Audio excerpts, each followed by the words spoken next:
Tiklo ang top priority target ng Zamboanga PNP na sangkot sa iligal na droga sa sinagawang law enforcement operation ng mga otoridad sa Zamboanga, Sibugay. Yan ang ulat ni Patrolwoman Amy Jean Cortez.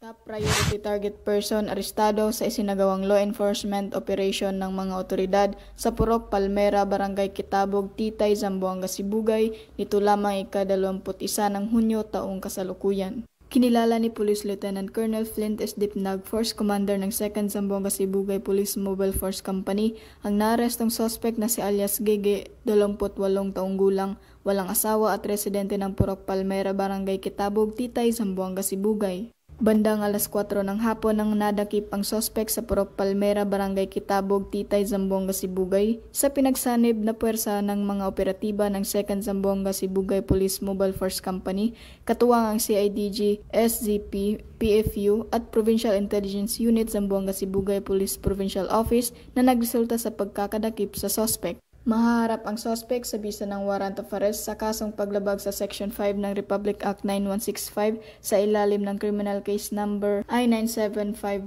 na inihanda ni Honorable Anthony D. T. Isaw, Presiding Judge, 9th Judicial Region, Branch 24, Ipil, Zamboanga, Sibugay, noong ika-28 ng Mayo taong kasulukuyan nang walang inirekomendang piyansa.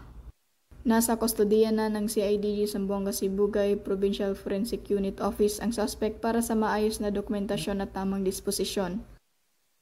Patunay lamang ng Pambansang Pulisya ng Pilipinas, katuwang ang ibang ahensya ng pamahalaan ay hindi nagpapabaya sa kanilang sinumpang tungkulin na hulihin ang mga taong tiwalag sa batas, mapanatiling ligtas ang komunidad at ipatupad ang kapayapaan ng bansa para sa mas maunlad na bagong Pilipinas.